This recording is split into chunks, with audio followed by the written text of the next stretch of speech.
Waalaikumsalam warahmatullahi wabarakatuh. Alhamdulillah sudah 100%. Pertama-tama yang saya hormati Ibu Kepala SMP Negeri 42 Bandung, Ibu dan Bapak Guru, staf Wakase, juga Ibu dan Bapak TU, serta rekan-rekan guru yang saya hormati. Pertama-tama saya ingin mengucapkan terima kasih banyak karena telah memberi kesempatan kepada saya untuk berbagi praktik baik.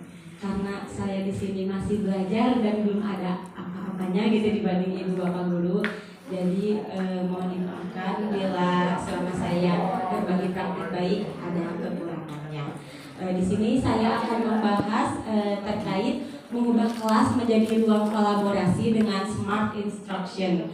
Jadi siswa-siswa itu kita harus mendorong siswa untuk terlibat aktif dalam pembelajaran dan siswa itu mau berkolaborasi dengan teman lainnya juga dengan guru. Nah, di sini ada salah satu contoh gambar. Apa yang dapat Bapak Ibu simpulkan terkait gambar yang saya tampilkan ini? Boleh langsung spontan saja Bapak Ibu. Pak Panca, bisa ya mirip banget ya sama Pak Panca ya, mirip Pak Panca. Terus ada lagi versi laki-laki. Kenapa Bu Asri? Ada peta, iya. Ini menggambarkan Pak Panca banget ya, IPS banget. Coba ada lagi yang bisa menyimpulkan dari gambar ini, gurunya lagi ngapain, anaknya lagi ngapain? Belajar dengan serius. Belajar dengan serius. Terima kasih Bu Sri. Metode ceramah, benar Bu Heti. Belajar ya Bu Cici. Nggak pakai seragam. Kan itu luar negeri ya mah. Suasana belajar dimana ketika guru menerangkan ada anak yang tidur, benar ya. Jadi di sini tuh contoh pembelajaran yang teacher center. Ya, teacher center itu berpusat kepada guru, gitu, dan termasuk ke pembelajaran tradisional. Sekarang ada gambar yang selanjutnya. Nah, ini gambar yang kedua. Ada yang bisa menyimpulkan dari gambar tersebut? Siswa aktif. Anak-anak mempresentasikan, kemudian pembelajaran berbasis IT berpusat pada siswa. Benar ya Bu Oneng, Bu Heti, terima kasih Pak Jaman. Jadi ini termasuk salah satu student center ya. Jadi anak itu diberi permasalahan dan beliau harus mempresentasikan apa yang beliau dapatkan. Masuk ke dalam teknologinya ada, percaya dirinya juga ada, supaya anak tertantang dan terlatih untuk tampil di depan kelas. Nah, kenapa saya mengambil judul ini? Karena mengangkat dari indikator yang ada di PMM, yaitu instruksi pembelajaran.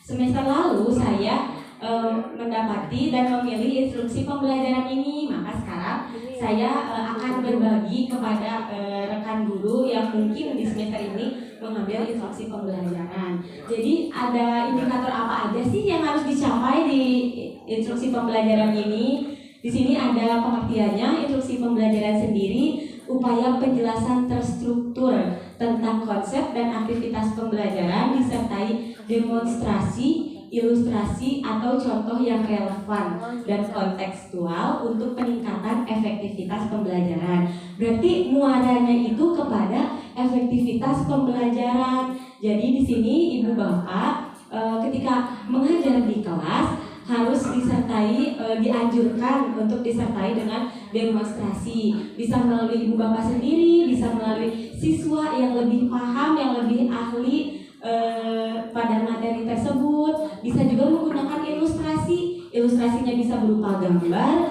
audio, video, dan pemanfaatan teknologi lainnya. Kemudian di sini contoh yang relevan pada kehidupan sehari-hari, misalnya pada pembelajaran matematika atau IPS tentang uang. Nah, itu relevan dengan kehidupan sehari-hari. Terus kemudian di sini kontekstualnya tidak keluar dari tujuan pembelajaran yang akan kita capai ke depannya. Target perilakunya apa aja sih? Di sini yang pertama, guru memberikan penjelasan yang mudah sesuai pemahaman awal peserta didik. Di sini ketika kita masuk kelas, guru itu biasanya ada asesmen awal ya Bapak Ibu. Di asesmen awal ini kita melihat pemahaman awal peserta didik itu seperti apa. Contohnya misalnya di IPS dalam mata uang ya rupiah. Nah, pemahaman awal peserta didiknya itu seperti apa tentang uang, sejauh mana peserta didik mengetahui tentang uang. Nah, di sini guru harus memberi penjelasan yang mudah sesuai bahasa anak gitu. Yang kedua ada guru memberikan contoh yang kontekstual dan relevan dengan keseharian peserta didik. Jadi ketika peserta didik berbelanja misalnya atau dikasih challenge belanja dengan nominal harga 50.000. Nah, peserta didik itu bisa mengestimasikan 50.000 itu dapat apa aja ya. Misalnya kira-kira dia biasanya beli susu atau beli skincare, beli kaos kaki, beli kerudung buat sekolah atau yang lainnya, sabun cuci muka gitu apa misalnya buat yang perempuan. Yang ketiga ada guru menyampaikan penjelasan secara terstruktur dan logis. Jadi guru ini ketika masuk ke kelas kita harus menjelaskan capaian pembelajaran hari ini itu apa gitu. Terus tujuan pembelajarannya mau seperti apa saja yang harus dikerjakan atau dilakukan oleh siswa. Nah, sekarang di sini ada pertanyaan, apa itu smart instruction dan bagaimana kaitannya dengan pembelajaran? Bapak Ibu ada yang misalnya melihat dari smart instruction itu ini atau apa gitu. Coba ada yang bisa menjawab. Smart cerdas, benar Pak Panca. Kemudian instruction Perintah. petunjuk perintah. Jadi kalau dalam bahasa Indonesia itu masuknya ke dalam instruksi pembelajaran pintar atau pembelajaran yang cerdas gitu. Jadi untuk secara umumnya smart instruction itu sebuah pendekatan pembelajaran yang berpusat pada siswa. Jadi siswa itu aktif terlibat dalam proses pembelajaran melalui berbagai aktivitas yang menarik dan menantang. Jadi kita sebagai guru jangan cepat merenggut kesulitan siswa. Jadi kita harus membiarkan terlebih dahulu siswa supaya dia bereksplorasi sendiri gitu. Jadi ketika anak mengalami kesulitan, jangan kita bantu dulu gitu. Biarkan dia bereksplorasi sendiri, memecahkan masalah yang dia dapatkan supaya nalar kritisnya berkembang dan berjalan gitu. Jadi siswa menemukan sendiri solusi dari permasalahan yang dia hadapi. Seperti itu.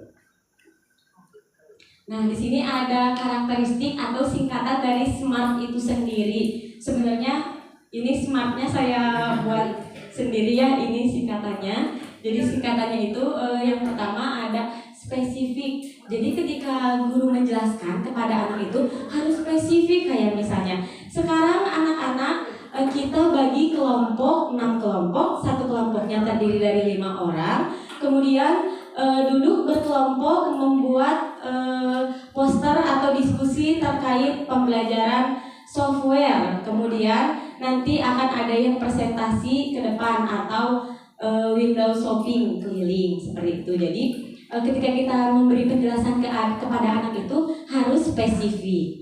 Yang kedua itu mudah dipahami oleh anak. Jangan kita mau ke Dago tapi jalannya muter dulu ke Ledeng gitu. Jadi harus mudah dipahami. Nah, jadi hari ini kita belajarnya software ya, materinya ini. Coba cari penjelasannya ini gitu. Jadi mudah dipahami oleh anak. Kemudian ada aktif. Jadi di sini yang aktif itu anak, bukan guru. Jadi guru hanya memberikan instruksi saja, sedikit penjelasan di awal pembelajaran. Kemudian seterusnya anak yang aktif mencari dan berdiskusi dengan temannya.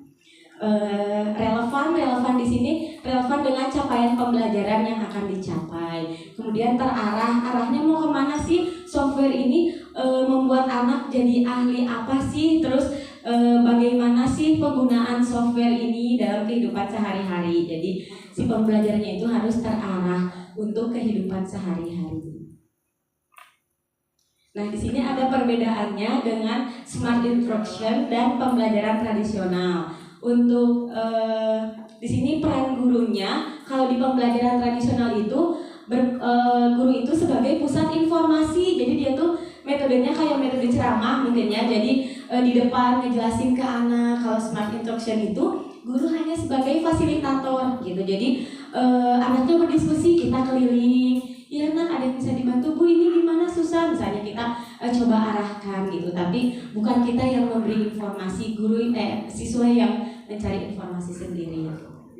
Kalau untuk peran siswanya di tradisional cenderung pasif, sama seperti contoh gambar yang tadi yang kata ibu bapak. Yang pertama pembelajarannya anaknya ada yang tidur, pembelajarannya tidak menyenangkan, berarti itu siswanya di sini pasif, hanya diam saja. Kalau di smart instruction itu aktif terlibat, jadi anaknya ibu bapak jangan memarahi ketika anak keliling motor kelas dari ujung ke ujung gitu. Jadi mungkin dia ingin berdiskusi dan melihat apa yang temannya buat gitu.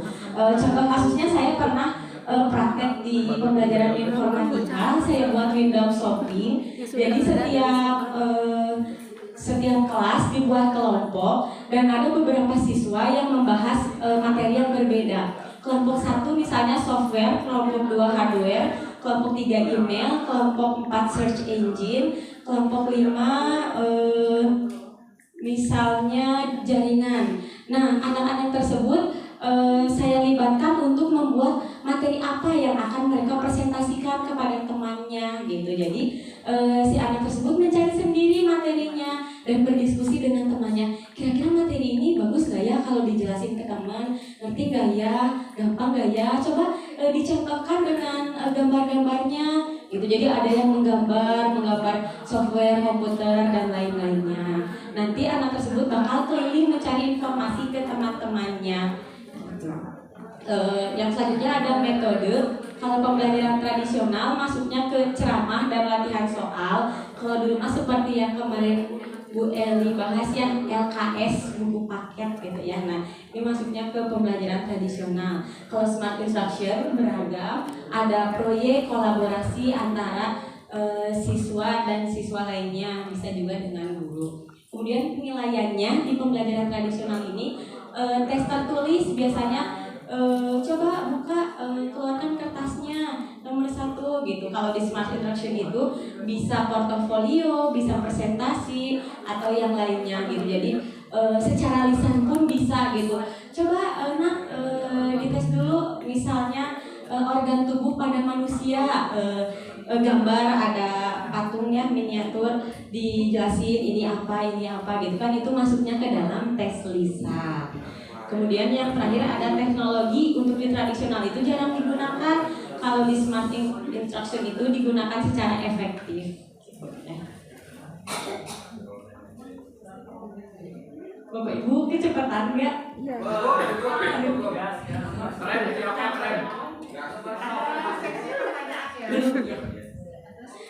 Di sini ada contoh penerapan smart instruction.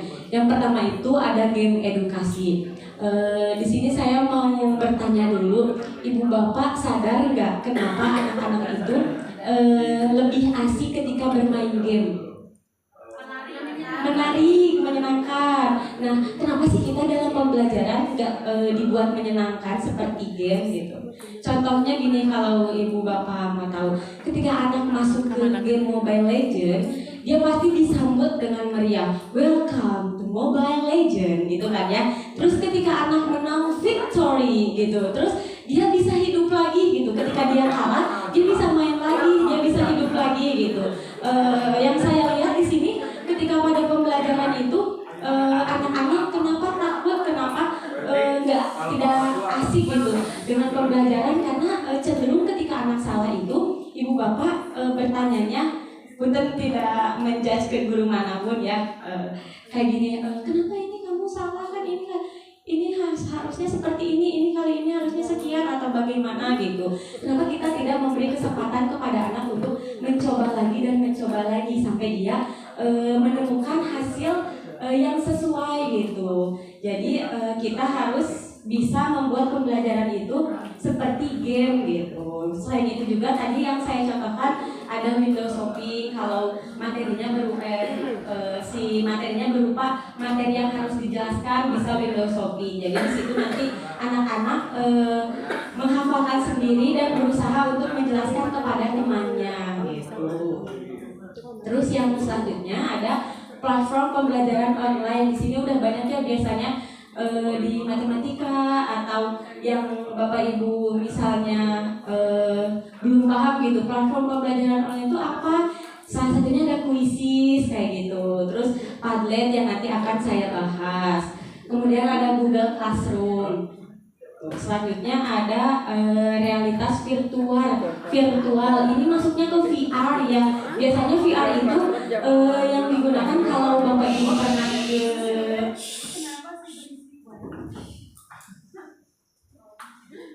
Ibu pernah ke mall-mall, ke tempat permainan anak-anak, biasanya ada permainan yang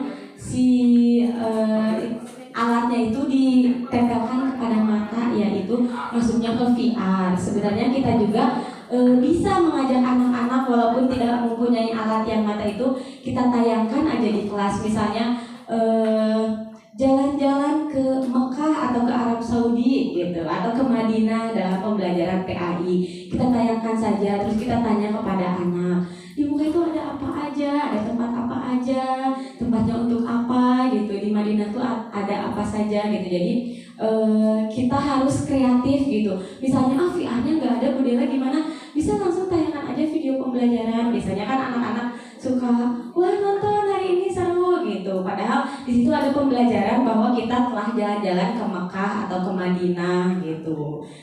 Yang selanjutnya ada kolaborasi online. Nah, di sini nanti yang akan saya bahas yaitu salah satunya ada Padlet gitu. Jadi di Padlet itu anak-anak bisa masuk dan berkomentar di dalamnya gitu. Bu mau belajar ini, Bu belajar ini, tanpa diketahui itu tuh namanya siapa gitu. Jadi ada yang anonim dan ada juga yang pakai nama. Nanti kita bahas bersama.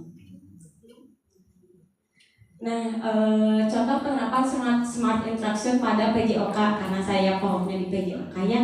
Yang pertama ada aplikasi pelacakan aktivitas fisik, melacak langkah, detak jantung, dan kalori yang terbakar. Biasanya itu di smartwatch ya, atau di handphone. Sekarang sudah canggih, itu bisa dipakai di PJOK. Misalnya dalam mode pembelajaran PJJ, anak-anak boleh lari 15 menit, nanti pakai aplikasi apa gitu. Biasanya ada di Play Store atau di yang lainnya yang bisa di-download, di screenshot langsung dilaporkan kepada gurunya. Di situ ada menitnya, ada kilometernya, ada kalori yang terbakarnya, jadi sudah lengkap. Yang kedua ada video tutorial dan demonstrasi, video yang menunjukkan teknik dalam berolahraga. Ini sudah saya terapkan pada anak-anak. Jadi sebelum pembelajaran, saya menghimbau anak-anak untuk merangkum dan menonton video pembelajaran, kemudian mencatat. Jadi ketika anak-anak masuk ke dalam kelas, saya bertanya, pembelajaran sepak bola itu seperti apa sih? Berapa orang sih pemainnya? Terus peraturannya seperti apa? Ukuran lapangnya berapa? Gitu. Jadi anak-anak sudah menonton dan merangkum. Apabila anak tersebut tidak merangkum, maka tidak boleh mengikuti kelas saya gitu. Karena di sini saya membudayakan literasi kepada anak supaya tahu si pengetahuannya itu bagaimana sih, seperti apa sih terkait pembelajaran sepak bola di sepak bola ya, terkait pembelajaran sepak bola. Yang ketiga ada game olahraga virtual. Contohnya permainan seperti Wii Sports. Misalnya Bapak Ibu pernah lihat ada orang yang gerak-gerak di depan TV. Dia itu bermain tenis tapi di depannya TV. Jadi itu namanya Wii Sports. Jadi dia seolah-olah sedang ada di lapang tenis dan memegang raket tenisnya. Nah, ketika dia seperti itu, di layarnya langsung ada bolanya muncul gitu ya. Itu sekarang teknologi makin canggih. Jadi misalnya kita mau main tenis, mau main golf, langsung di situ bisa menggunakan Wii Sport atau Kinect Sports. Yang terakhir ada platform pembelajaran online. Bisa kuis melalui Google Classroom atau Quizzes. Bisa digunakan ketika PJJ. Nah, sekarang bagaimana sih caranya mengubah kelas menjadi ruang kolaborasi? Bu Dela masih bingung gimana ya, anak-anaknya kurang kondusif, terus nggak support, gimana ya caranya? Kayak gitu. Coba ada yang mau jawab dulu? Langsung aja ya. Yang pertama, menyiapkan lingkungan belajar yang kondusif. Gimana sih caranya menyiapkan lingkungan belajar yang kondusif? Nah, di sini sangat dibutuhkan keterampilan Bapak Ibu ketika kita masuk ke kelas, kelasnya belum kondusif, kita bisa memulainya dengan beberapa ice breaking atau game. Bisa yang kayak yang permainan tradisional yang dulu cang-kacang panjang, yang panjang kayak gitu bisa. Jadi setelah anak mulai kondusif, kita baru memulai pembelajaran. Bisa juga ini yang 1, 2 yang ke tangan kayak gini. Kalau angka 1 berarti yang diangkat yang mana, angka 2 yang mana gitu. Jadi kita buat dulu kelasnya kondusif, baru kita memulai pembelajaran. Terus kemudian memilih aktivitas pembelajaran yang kolaboratif. Jadi kolaboratif di sini anak-anak mau mengeluarkan pendapatnya dan berkolaborasi dengan teman-teman lainnya. Kemudian menggunakan teknologi untuk mendukung pembelajaran. Salah satunya yang tadi Quizzes, Google Classroom dan yang lainnya. Menciptakan budaya kelas yang inklusif dan saling menghormati antara murid satu dan murid lainnya. Sekarang Ibu Bapak boleh dibuka laptopnya. Kita coba masuk ke Padlet, ruang kolaborasi anak-anak yang bisa kita terapkan di kelas. Bisa. Apa? Internetnya pasti betot-betot ya.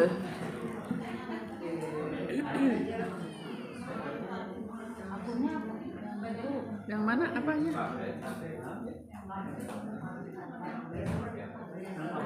Padlet. Dari apa? Google atau Chrome?